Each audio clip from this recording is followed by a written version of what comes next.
हम लोग इस बार पूरी 200 विधानसभाओं पे चुनाव लड़ रहे हैं। सबसे बड़ी बात ये है, आज तक कांग्रेस और बीजेपी को ही जनता ने हमेशा मौका दिया।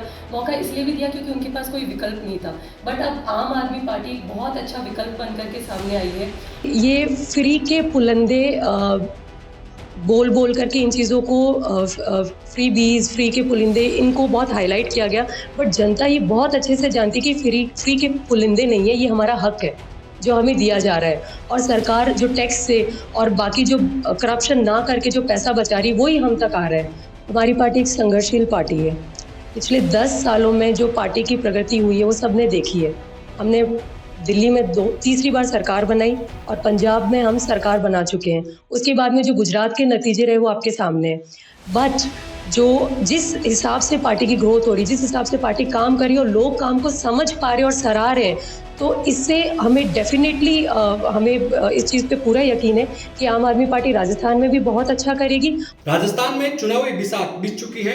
बीजेपी और कांग्रेस के सेनापति तैयार हैं। ऐसे में भला आम आदमी पार्टी पीछे क्यों रहने वाली? आम आदमी पार्टी ने भी अपने सूरमाओं को तैयार कर लिया है। यह यूं है कि उनकी देर रात सभी सूरमाओं की लगभग नियुक्ति भी कर ली है। प्रदेश अध्यक्ष बन गए, यूथ प्रदेश अध्यक्ष बन गए, महिला प्रदेश अध्यक्ष बना दिए और सह प्रभारियों की नियुक्ति भी की जा चुकी है। हमारे साथ गायत्री बिश्नोई है, जिनको महिला मोर्चा की कमान दी गई है। मैम, बहुत बड़ी नियुक्ति, बहुत बड़ी कमान, कैसे देखते हैं चुनौती के रूप में? आम आदमी पार्टी ने बहुत बड़ा भरोसा जताया मुझ पे। हमारे नेताजी अरविंद केजरीवाल और संदीप पाठक जी और विनय मिश्रा जी ने जो भरोसा जताया है मुझ पर, और मुझे महिला विंग की कमान मुझे संभलवाई गई है। तो मैं आशा करती हूँ जैसे हम पार्टी के लिए पहले भी काम करते रहे थे, उसी तरीके से और बेहतर तरीके से काम करेंगे पार्टी के लिए। और महिलाओं का एक बहुत आने वाले समय में आपको एक बहुत अच्छा योगदान देखने को मिलेगा। आप जिस हिस्से से आती हो वहां पर महिलाओं को आगे आना बहुत बड़ी चुनौती होती है पहाड़ में। उससे राजधानी तक का सफर और अब एक बड़े ओहदे पर। जी बिल्कुल, आप बहुत सही बात कह रहे हैं विशाल जी। इस संदर्भ में मैं आपको ये कहना चाहती हूँ कि ये बात बहुत सही है कि मैं एक ऐसे हिस्से से आती हूँ जहाँ पर ना केवल महिलाएं बट वैसे भी आम आदमी के लिए भी पढ़ाई लिखाई करना और फिर ऊंचे सपने देखना या फिर राजधानी जैसे जगहों में आकर के सेटल होना और अपने करियर को आगे तक ले जाना एक चुनौती भरा चीज़ें रहती, बट उसमें परिवार का बहुत बड़ा योगदान रहता है। मैं एक ऐसे परिवार से आती हूँ, मेरे फादर रिटायर्ड आर्मी ऑफिसर रहे हैं और मेरी मदर पढ़ी लिखी नहीं है, बट उन्होंने हमेशा अपने बच्चों की अच्छी एजुकेशन के लिए प्रमोट किया है। और वो चाहती थी कि हम अच्छे से पढ़ें, और जो चीज़ें जो उन्होंने चीज़ें देखी, जिस तरीके की जो बैकवर्डनेस हमने देखी वहाँ पे, वो सब हमारे बच्चे ना झेलें और वो अच्छा करें, परिवार के लिए भी, समाज के लिए भी। पार्टी से कैसे जुड़े, कैसा जुड़ना हुआ, कब आइडियोलॉजी को तो आपने फॉलो किया? मैं जर्नलिज्म एंड मास कम्युनिकेशन की स्टूडेंट रही हूँ। उस समय से ही, कॉलेज के समय से ही मैं जब दिल्ली में हमारी सरकार बनी थी और उसके बाद में मैं हमारे नेताजी की जो नीतियाँ रही है, जिस तरीके से उनका काम करने का तरीका रहता है और जिस तरीके से पार्टी आगे बढ़ी है, तो मैं हमेशा प्रभावित थी इन सब चीज़ों से। और जब भी मैंने इन चीज़ों के बारे में सोचा तो मेरे मन में हमेशा एक ही ख्याल मेरे दिमाग में रहता था कि ये एक ऐसी पार्टी है जो युवाओं को मौका देती है और पढ़े लिखे लोगों की पार्टी है। तो यही आने वाला जो हमारा राष्ट्र है उसका भविष्य जो बनेगा युवा, उनको लेकर के ये काम करते हैं और पढ़े लिखे लोगों की पार्टी है। तो मुझे ये चीज़ लगी कि मैं इनकी विचारधाराओं से बहुत ज़्यादा सहमत हूँ और मैं इस पार्टी के लिए काम करना चाहती हूँ। पार्टी के मॉड्यूल को किस तरह से जन जन तक पहुंचाओगे? गांव गांव ढाणी तक पहुंचाने की बहुत बड़ी चुनौती और खास तौर पर महिला तबके के बाद। देखिए, हम लोगों को लगभग 1 साल हो गया मुझे पार्टी ज्वाइन किए हुए। 1 साल में जिस तरीके से टास्क हम लोगों को दिए गए, जिस तरीके से संगठन निर्माण को लेकर के या राजस्थान पे किस तरीके से काम किया जाता है, जो स्ट्रैटेजी मैंने पार्टी में देखी, वो सच में एक बहुत बड़ा मैं ये कहूँगी कि मेरे लिए बहुत बड़ी इंस्पिरेशन एक वो स्ट्रैटेजिकली काम करना भी था।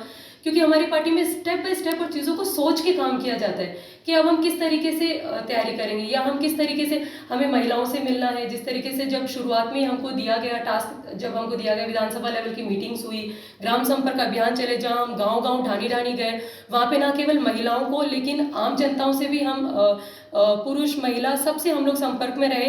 पर उसमें एक जो सबसे ब्यूटीफुल पार्ट होता है, ऑफ कोर्स महिला बहुत बड़ा रोल प्ले करती है, घरों में भी और समाज में भी बहुत बड़ा रोल प्ले करती है। तो मेरा कंसंट्रेशन हमेशा ये से था कि अगर ये समझ जाएंगी तो ये पूरे घर को समझा देगी, तो हमने उसी पे ही काम किया। राजस्थान में इस साल चुनाव है, बीजेपी और कांग्रेस मुख्य तौर पर टक्कर में है। आम आदमी पार्टी कहाँ देख रही है अपने आप को? हम लोग इस बार पूरी 200 विधानसभाओं पे चुनाव लड़ रहे हैं। सबसे बड़ी बात यह है, आज तक कांग्रेस और बीजेपी को ही जनता ने हमेशा मौका दिया। मौका इसलिए भी दिया क्योंकि उनके पास कोई विकल्प नहीं था। बट अब आम आदमी पार्टी एक बहुत अच्छा विकल्प बन करके सामने आई है, और हम लोग को उम्मीद है कि जनता हमें पूरा समर्थन देगी, क्योंकि अरविंद जी के काम और हमारी पार्टी के काम लोग देख रहे हैं। मैं जैसे जैसे गांव में जाती थी, लोगों से बात करती थी, तो जो भी लोग होते थे वो चीज़ें समझते थे और सराहते थे कि हाँ, वहाँ पे जो चीज़ें हो रही वो हमें भी यहाँ चाहिए, हमें राजस्थान में भी ये सब चीज़ें चाहिए। तो हम बस उन्हीं पे ही काम कर रहे हैं सर। जो फ्री का मॉड्यूल था दिल्ली में, फिर पंजाब में, क्या राजस्थान के लोग उसकी ओर आकर्षित हो पाएंगे? क्योंकि कई चीज़ें ऐसी होती है कि लोग ये सोचते हैं कि चुनाव की तौर पर पुलिंदे होते हैं, बाद में जनता जो नेता है वो भूल जाते हैं। क्या ऐसा तो नहीं होगा? विशाल जी, ये फ्री के पुलंदे बोल बोल करके इन चीज़ों को फ्री बीज, फ्री के पुलिंदे, इनको बहुत हाईलाइट किया गया। बट जनता ये बहुत अच्छे से जानती है कि फ्री फ्री के पुलिंदे नहीं है, ये हमारा हक है जो हमें दिया जा रहा है। और सरकार जो टैक्स से और बाकी जो करप्शन ना करके जो पैसा बचा रही है, वो ही हम तक आ रहा है। तो ये फ्री के पुलिंदे पुलिंदे नहीं है, ये जनता का हक है जो जनता को मिल रहा है। और मुझे गर्व है इस बात पर कि हमारी पार्टी जनता को वो चीज़ें दे रही जो आज तक दूसरी पार्टियां नहीं कर पाई। तो क्या राजस्थान में सरकार बनाने जा रहे हो? बिल्कुल, हम राजस्थान में सरकार बनाने जा रहे हैं। हम पूरे 200 विधानसभा पे चुनाव लड़ेंगे, और आने वाले समय में आपको राजस्थान की राजनीति में एक बहुत बड़ा चेंज, मास्टर चेंज आपको देखने को मिलेगा, मैसिव चेंज। लेकिन ये बहुत मुश्किल है, क्योंकि टक्कर सीधी बीजेपी कांग्रेस है, जो लगातार 5 साल का जिनका रूटीन चलता आया है। उस बीच जनता, जो कि तीसरा मोर्चा आज तक राजस्थान में सफल नहीं हुआ है। हनुमान बेनीवाल कोशिश कर रहे हैं, ओवैसी कोशिश कर रहे हैं, उससे अलावा पहले भी कई पार्टियां थी जो मैदान में उतरी, लेकिन बाद में कहाँ दिखी, अब आज तक नहीं दिखाई दे रही। लगता है आम आदमी पार्टी जनता के दिलों में जगह बना पाएगी? हमारी पार्टी एक संघर्षशील पार्टी है। पिछले 10 सालों में जो पार्टी की प्रगति हुई है वो सबने देखी है। हमने दिल्ली में तीसरी बार सरकार बनाई, और पंजाब में हम सरकार बना चुके हैं। उसके बाद में जो गुजरात के नतीजे रहे वो आपके सामने हैं। बट जो जिस हिसाब से पार्टी की ग्रोथ हो रही, जिस हिसाब से पार्टी काम कर रही है और लोग काम को समझ पा रहे हैं और सराह रहे हैं, तो इससे हमें डेफिनेटली हमें इस चीज़ पे पूरा यकीन है कि आम आदमी पार्टी राजस्थान में भी बहुत अच्छा करेगी। और रही बात दूसरी पार्टियों की, तो आम आदमी पार्टी पहली बार तीसरी ऐसी पार्टी है जो पूरी 200 की 200 विधानसभाओं पे चुनाव लड़ेगी। और मैं विशाल जी आपको कह रही हूँ, आपको बहुत बड़ा चेंज दिखने वाला है, आप बस इंतज़ार कीजिए। चेंज तो ये भी दिखने वाला कि 1 साल पहले आप पार्टी से जुड़ी, आज महिला मोर्चे की कमान, चुनाव लड़ने जा रही हो? चुनाव का अभी कोई विचार नहीं है मन में, ना ही इसके बारे में सोचा है। अभी बस पार्टी के लिए काम करना है, और पार्टी को इतना अच्छे तरीके से, मैं जो चाह रही हूँ, मैं सिर्फ पार्टी के लिए ही बात नहीं कर रही, जो हमारे नेताजी की जो सोच है, उनकी जो विचारधारा है, मैं चाहती हूँ कि वो लोग समझे। और मुझे बिल्कुल भरोसा है, क्योंकि मैं राजस्थानी हूँ, मैं एक ऐसे बैकग्राउंड से आती हूँ जहाँ पे मैंने गाँव के लोगों को भी देखा है, जहाँ पे मैंने शहरी लोगों से भी बात की है। तो हर तबके को मैं एक तरीके से छू के आई हूँ, और मैं समझी हूँ चीज़ों को। तो जितना मुझे लगता है कि बिल्कुल राजस्थान बहुत ही ज़्यादा वेलकमिंग है, और पार्टी के लिए भी बहुत ही अच्छा आपको संकेत, हमें जिस तरीके से देखा, रैली हमारी बहुत सफल रही, बहुत बढ़िया रैली हुई। हमने उम्मीद नहीं की थी कि इस तरीके से इतने लोग हमसे जुड़ेंगे, तो लोगों ने बहुत अच्छा वेलकम किया आम आदमी पार्टी का। लेकिन वो रैली परकोटे में थी, और परकोटे में आमतौर पर पर्यटक रहते हैं, भीड़। हाँ, ये कह सकते हैं कि जिस जगह पर रैली थी उस प्रभावी हिसाब से भीड़ थी, लेकिन अभी तक आम आदमी पार्टी उस मोर्चे पर, उस तख्ते पर नहीं पहुंच पाई है जहां पर उसको पहुंचना चाहिए, क्योंकि चुनाव में बहुत कम समय बचा है अभी। 9 महीने आपके लिए कम समय, हमारे लिए बहुत बड़ा समय है, और आप बिल्कुल चेंजेस देखेंगे। क्योंकि नियुक्तियों में इतना समय लग गया। नियुक्तियों में समय लगना ज़रूरी था, क्योंकि एक्चुअली पार्टी फेयर पार्टी है ये। जब फेयर पार्टी नहीं होती, जहाँ करप्शन होता है, जहाँ चीज़ें मैनिपुलेट करके कर दी जाती है, वहाँ पे समय नहीं लगता। बट जहाँ आप किसी की मेहनत देख कर के करते हो, तो उस आदमी को समझने में भी समय समय लगता है और उसको परखा भी जाता है हर तरीके से। हमने बहुत टेस्ट दिए पार्टी के लिए कि भाई हमें जो टास्क दिए गए, क्या हम कर पा रहे हैं? क्या मुझे महिला मोर्चा की इतनी बड़ी कमान जो संभलाई गई, क्या मैं उसके लायक हूँ? तो ये सारे चैलेंजेस जो पार्टी को लगा कि ये सारे जो टास्क दिए गए हैं, अगर उस पे कोई खरा उतरता है तो वही सक्षम होगा, क्योंकि राजस्थान बहुत बड़ा प्रदेश है और महिला जैसे कि 45% ऑलमोस्ट 43 टू 45% महिला वोटर्स रहती है यहाँ पे। तो इसलिए पार्टी ने बहुत सोच समझकर समय लेकर के हमारा जो संगठन है उसका निर्माण किया और हम सभी बहुत खुश हैं संगठन के निर्माण से और जो डिजर्विंग कैंडिडेट था उसको उसके हिसाब से पद दिया गया है। बहुत बहुत धन्यवाद गायत्री जी।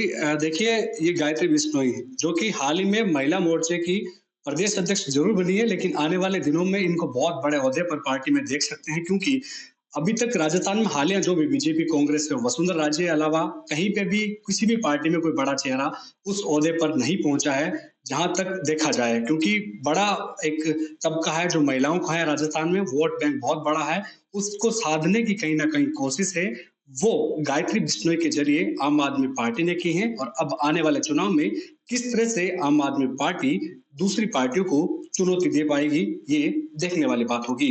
कैमरा सहयोगी मनोज के साथ विशाल शर्मा,